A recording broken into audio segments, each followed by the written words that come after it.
Je suis sûr que vous avez déjà vu passer ces images tellement parfaites, lisses ou irréelles que vous avez immédiatement compris qu'elles avaient été générées avec l'IA. Et si comme moi vous êtes exigeant pour votre communication, ce ne sont pas des images que vous avez envie d'utiliser pour votre entreprise. Pourtant avec la bonne IA, on peut générer des visuels incroyables en un temps record et pour un coût proche de zéro. Alors j'ai voulu savoir quelle est la meilleure IA pour des photos réalistes, utilisables en entreprise. Pour y répondre, j'ai testé GPT Images, Midjourney et Flux dans 4 secteurs d'activité en demandant à chaque IA de produire exactement la même image. C'est parti pour le match. On commence par le secteur de la restauration où on va demander à nos 3 IA de créer la photo d'un burger. L'intérêt, c'est de pouvoir illustrer rapidement une carte, un site web ou des posts sans avoir à organiser un shooting culinaire. Et pour obtenir les meilleurs résultats, mon conseil, c'est de décrire chaque détail de l'image comme si vous étiez en présence d'un photographe professionnel. Donc on ne demande pas simplement dessine-moi un burger, on décrit précisément la scène. Je vous affiche le prompt. Là, j'ai demandé la photo réaliste d'un burger composé de bas en haut d'un pain classique, d'une sauce blanche, d'une feuille salade, etc. Donc, je lui liste vraiment tous les ingrédients de mon burger, comme si je l'avais cuisiné, qu'il était vraiment à ma carte. J'explique que je veux un burger posé dans une assiette. À ses côtés se trouve un petit panier métallique, etc. avec des frites, un pot de sauce rouge. Bref, je décris la scène et on va voir tout de suite comment est-ce que ça a été respecté par les 3 IA. On démarre avec l'image qui a été générée par GPT Images. Donc là, on a une ambiance qui est bien respectée parce qu'on retrouve le burger avec la mise en scène qui a été demandée. Par contre, on n'a pas exactement les ingrédients qui sont dans le bon ordre. Et moi, sur les points négatifs, je vais trouver qu'on a quand même des textures qui sont trop lisses, qui font penser à une photo 3D ou une photo IA. On va aller voir de suite ce que nous a fait Midjourney. Donc là, on a clairement un rendu qui est beaucoup plus réaliste. Globalement, on a une scène qui est bien respectée. On a toujours le problème sur l'ordre des ingrédients qui ne collent pas exactement au brief, mais c'est déjà une photo qui est beaucoup plus réaliste. On va aller voir ce que nous a fait Flux. Donc là, toujours avec le même brief, vous voyez qu'on n'a pas exactement l'assiette, on est plutôt sur une poêle, donc on a une scène qui globalement quand même est bien respectée, hein. On a le pot avec les frites, on a les ingrédients qui sont présents, on a toujours le même souci au niveau de l'ordre. Par contre, on a une photo qui est très réaliste, très proche de Midjourney, un style légèrement différent, mais qui est tout à fait professionnel et qu'on peut utiliser donc tout à fait dans une publicité ou une brochure, n'importe quel support. Donc là, je dirais que pour ce premier test, à part GPT Images qui est en dessous en termes de réalisme, les versions de Midjourney et de Flux sont tout à fait exploitables et on passe au second test dans le secteur de l'habitat. Donc là, on va se mettre dans la peau d'un pisciniste qui a besoin d'une belle image pour illustrer un modèle de piscine. Le problème que peuvent rencontrer les piscinistes, même les meilleurs, c'est que quand ils terminent un chantier, le terrain est encore en travaux, les aménagements ne sont pas réalisés et la photo ne rendrait pas du tout. Dans ce cas, l'IA elle peut être très pratique pour obtenir une belle photo qui donne envie. Et donc on va demander, nous, à l'IA, un modèle de piscine bien précis. Donc là, je vais demander une photo réaliste, toujours format 16 neuvième, d'une piscine extérieure, enterrée, format couloir de nage, dimension 12 par 3, une eau cristalline, des margelles en travertin, une terrasse en bois, 3 transats, des parasols, et au second plan, un mur en pierre et une végétation méditerranéenne. C'est parti, on va voir ce que GPT Images nous propose. Donc là, on a une image qui a un très bon respect de la scène. On a les margelles en travertin, on a la terrasse en bois, on a bien nos transats et les parasols. Par contre, ce qui va faire tiquer, c'est les finitions, le matériau, la texture sur les transats, sur la terrasse en bois également, voire sur le travertin. C'est-à-dire que là, pour moi, on a un rendu qui va être un petit peu trop virtuel, un petit peu trop lisse, un petit peu trop 3D, qui ne sera pas assez crédible. Donc on va aller voir ce que nous a préparé Midjourney. Et là, on change totalement d'univers.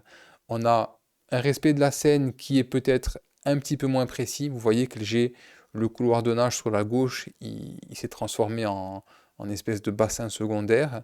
Par contre, j'ai des proportions qui sont bonnes, mais j'ai surtout une immersion qui est totale et qui est totalement photoréaliste avec un décor, une végétation. On a quand même le respect des transats, des parasols. Donc on voit qu'on a quand même un niveau de finition qui est très photoréaliste. On va aller voir ce que nous a fait Flux. Et là, pour moi, on a une image qui se situe un petit peu entre les deux, c'est-à-dire une scène qui est OK, qui va être entre deux au niveau du réalisme, c'est-à-dire que si vous regardez le mur en pierre sur la droite, on voit quand même que c'est un mur en pierre qui a été généré en 3D. Et pareil au niveau des textures sur le bois et donc que ce soit sur la terrasse ou sur les transats, on n'est pas sur des textures qui sont suffisamment pour moi photoréalistes pour passer pour une photo. Donc sur ce second test, GPT Image qui a très bien respecté le brief mais qui est toujours en dessous en termes de photoréalisme et Midjourney et Flux qui se tiennent en termes de photoréalisme avec des photos qui sont très réelles avec quand même un respect du brief qui est meilleur pour Flux que pour Midjourney qui est toujours très créatif. Et on passe directement au test numéro 3 sur le voyage.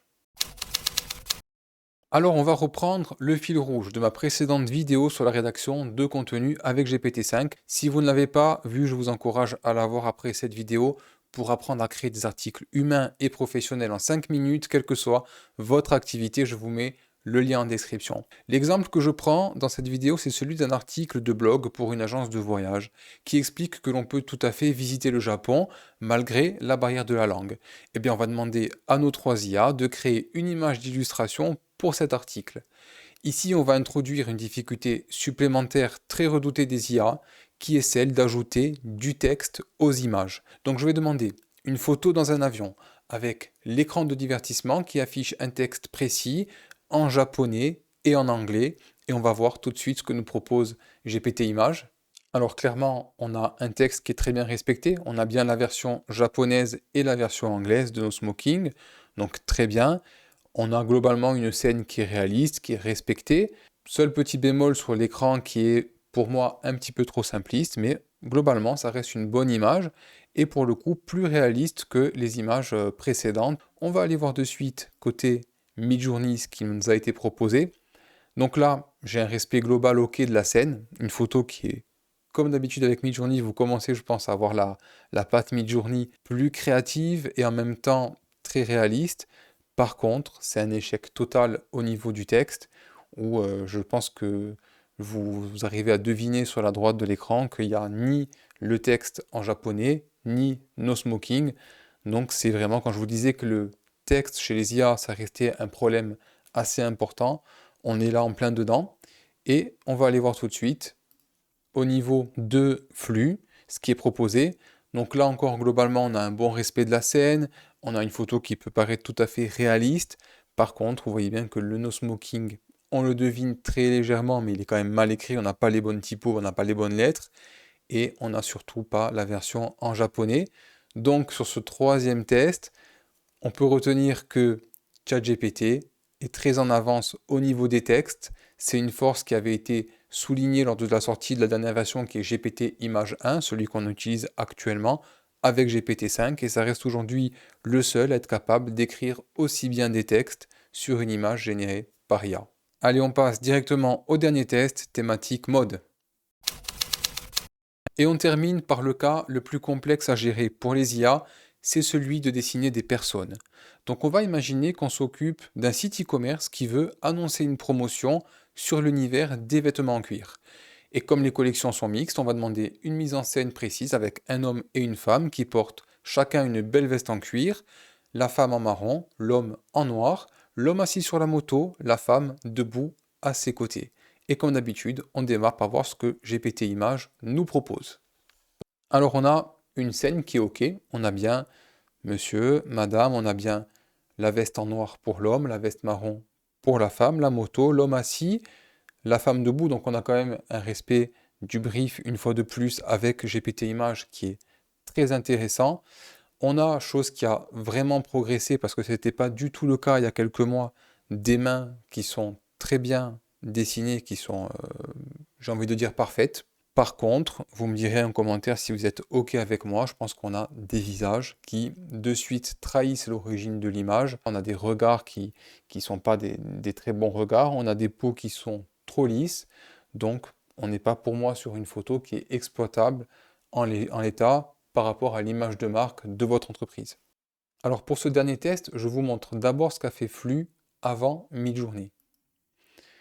Donc voilà la proposition de flux pour exactement le même prompt. Donc on a une scène qui est OK, on a y compris donc comme la précédente photo, l'homme assis, la femme debout, on a le respect au niveau des couleurs de blouson, donc c'est remarquable également.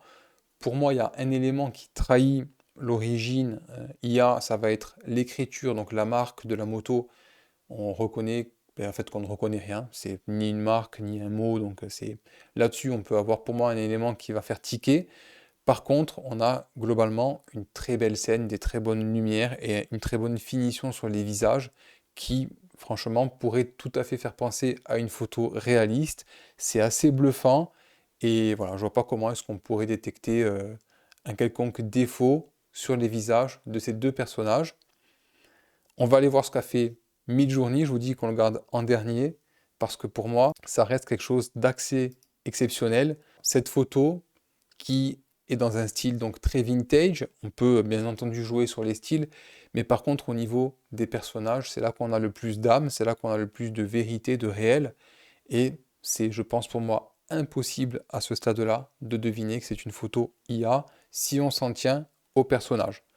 Après, pour moi, on a des défauts qui trahissent l'origine Midjourney. Midjourney a souvent tendance à faire ce genre de défauts. Ça va être sur l'arrière-plan les bâtiments. Donc on a des bâtiments qui sont penchés ou qui sont pas en tout cas dans la bonne perspective. Même s'il y a un style qui a été donné à l'image, c'est pas assez rigoureux en termes de perspective. Et puis si vous regardez le bas de la photo, au niveau de la roue arrière de la moto, on a quand même un défaut, hein. Cette roue arrière, elle ne peut pas surgir comme ça telle qu'elle est présentée. Donc voilà, pour les puristes, on peut aller trouver des défauts. Par contre, en termes de visage et en termes de finition et de crédibilité, on est sur quelque chose qui est le summum du photoréalisme. Alors si je devais résumer rapidement, GPT Image est le plus fiable pour le respect du brief, surtout quand il y a du texte, mais il est clairement pour moi trop en dessous en ce qui concerne le réalisme. Midjourney, c'est clairement le champion du photoréalisme, mais comme il a tendance à être très créatif, il faut plus souvent demander des variations pour corriger les incohérences. Flux, lui, c'est un peu le compromis idéal, il a un très bon rendu global, il respecte bien les briefs, sauf le texte, on l'a vu, et il a un bon photoréalisme presque à la hauteur de Midjourney. En termes de coût, GPT Image est dispo sur la version gratuite de ChatGPT. Je crois qu'on est limité par contre à quelques images par jour. Au-delà, il faut passer sur GPT+. Midjourney comme flux, on va les trouver dès une dizaine d'euros par mois.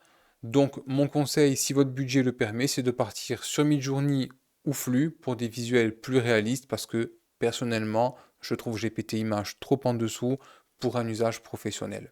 Dites-moi en commentaire ce que vous en pensez, si vous êtes d'accord ou pas avec mon analyse. Et maintenant que vous savez créer de belles illustrations pour votre communication, je vous invite à voir cette vidéo où je montre comment rédiger des contenus professionnels en 5 minutes avec GPT-5, quel que soit votre secteur d'activité. Merci d'être resté jusqu'à la fin. N'oubliez pas le like si vous avez aimé cette vidéo. Abonnez-vous pour ne pas rater les prochaines. Je vous dis à très vite.